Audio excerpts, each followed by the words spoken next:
से पूछा कि मृत्यु किनका सफल होता है। तो शंकराचार्य जी ने कहा, जो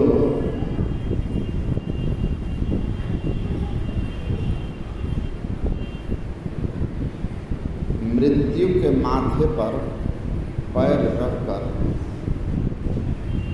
हमेशा के लिए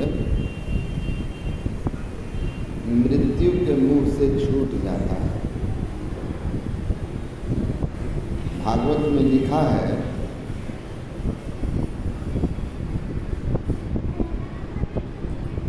ध्रुव जी मृत्यु के सिर पर पैर रख करके गए। मृत्युर्मूर्धन पदम दत्वा आरुरोहात गृहम भूतम।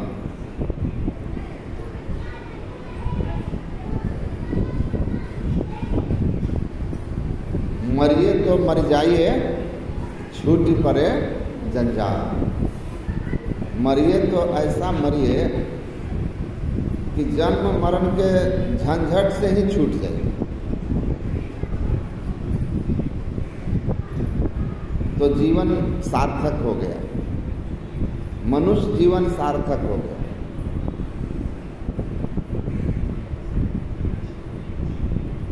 संत कबीर साहब कहते हैं, मरना है दुई भांति का।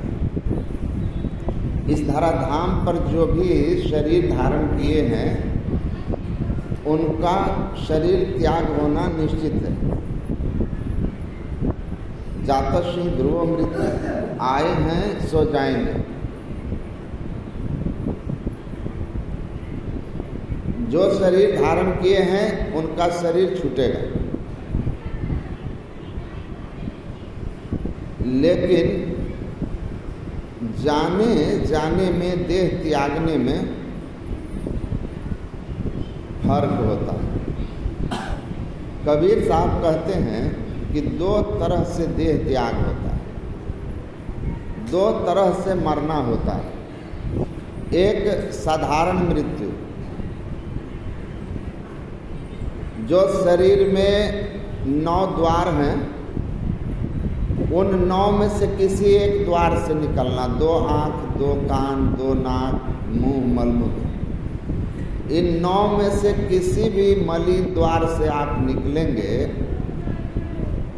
तो इसमें आप यम यातना से बच नहीं सकते। पूज्यपाद महर्षि संत सेवी परमहंस जी महाराज कहते थे कि ये 9 द्वार अंधकार में हैं और जब तक तम है तब तक यम है। तो एक तो अंधेरी कोठरी तामे दियो न बाती हो, बहिया पकड़ी जम ले चला कोई संग न साथी। इन शरीर के 9 द्वार से जब हम किसी द्वार से निकलते हैं, यह साधारण मृत्यु है।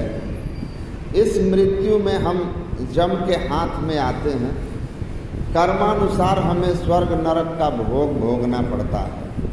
फिर प्रारब्ध के बस हम पुनर्जन्म लेते हैं और यह जन्म मरण का सिलसिला हमारा चलता रहा।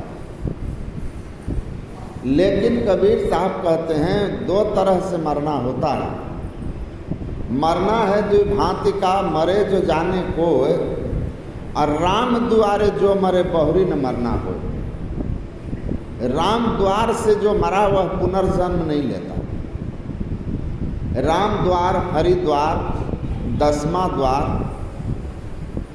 जिस द्वार से आप निकल जाए। मुझे प्रसंग बस याद आ गया, गोवा धर्म सम्मेलन में एक बड़े महात्मा हमारा परिचय कराए किसी से। उन्होंने कहा कि I am from Art of Dying. उनके I am from Art of Living उनकी संस्था का नाम था, जिससे वो संबंधित थे। I am from Art of Living, जीवन जीने की कला,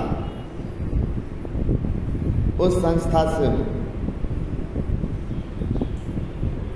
मैंने कहा I am from Art of dying,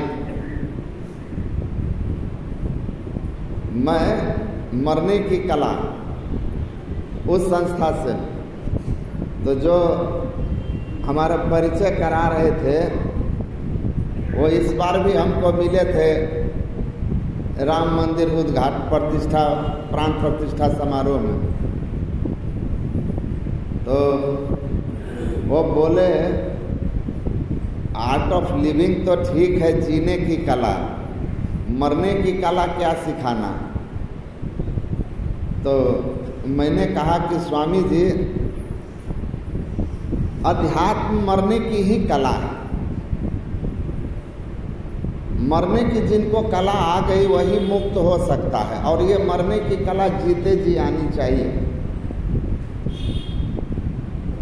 Francis ने लिखा भी है, one who knows how to die peacefully can only live happily in this world. जो शांतिपूर्वक मरना सीखा है वही इस दुनिया में मुस्कुराकर जी सकता है, सुख से जी सकता है। तो जीते जी मरने की कला। और मैंने कहा कि भगवान कृष्ण गीता में यही तो सिखाए हैं, योग इसी का तो नाम है कि प्रयाण काले मनसा चले न भक्तिया युक्तो योग बलेन चैव अब भ्रूर मध्य प्राणमावस्य सम्यक सतम परम पुरुष मुपैति दिव्यम। अपने शरीर के प्रारब्ध पूरा होने पर जो महापुरुष भक्ति युक्त होकर योग बल से अपने चेतना का सिमटाव 10वें द्वार में कर लेता है और उस 10वें द्वार से अपने आप को बाहर निकालता है, तो भगवान कृष्ण कहते हैं वह मेरे परम पद को प्राप्त करता है, जहाँ से पुनर्जन्म नहीं होता है, पुनर्जन्म नहीं होता। नानक जीवतिया मरी रहिए, ऐसा योग कमाइए, बाजे बाजो सिंगी बाजे तब निर्भव पद पाइए। तो गुरु नानक देव भी कहते हैं जीते जी मरने की कला, आप जीते जी ऐसा योग कमाइए कि मरना सीख जाइए, जीते जी मरना सीख जाए, ऐसा योग हो, ऐसा आपका साधना हो।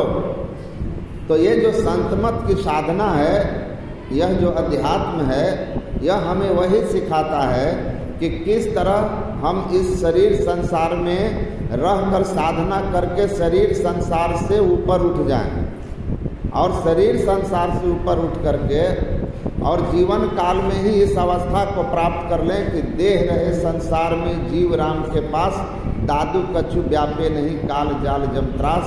ऐसी अवस्था में जाने के लिए ही ध्यान योग है। और इसीलिए हम लोग यहाँ बैठ करके आप सभी 15 दिनों से ध्यान कर रहे हैं और घर में भी त्रैकाल संध्या वंदन करते हैं।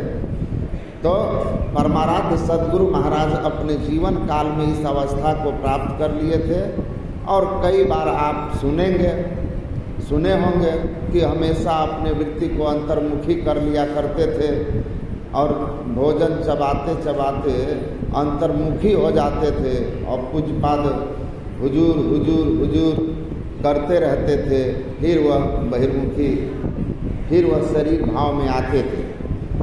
तो गुरु महाराज ने अपने जीवन काल में अपने गुरु की युक्ति से वह साधना करके और जीवतिया मरी रही है योग में पारंगत हुए, और इस संसार को सरल सरल जग में प्रचारित, और उस ज्ञान को सरल से सरल ढंग से संसार में प्रचारित किया। तो ऐसे महापुरुष शरीर में रहें या शरीर त्याग दें, दोनों स्थितियों में महर्षि वशिष्ठ ने कहा जैसे जल की तरंगित अवस्था और जल की शांत अवस्था, दोनों अवस्थाओं में जल तत्व में कोई अंतर नहीं होता।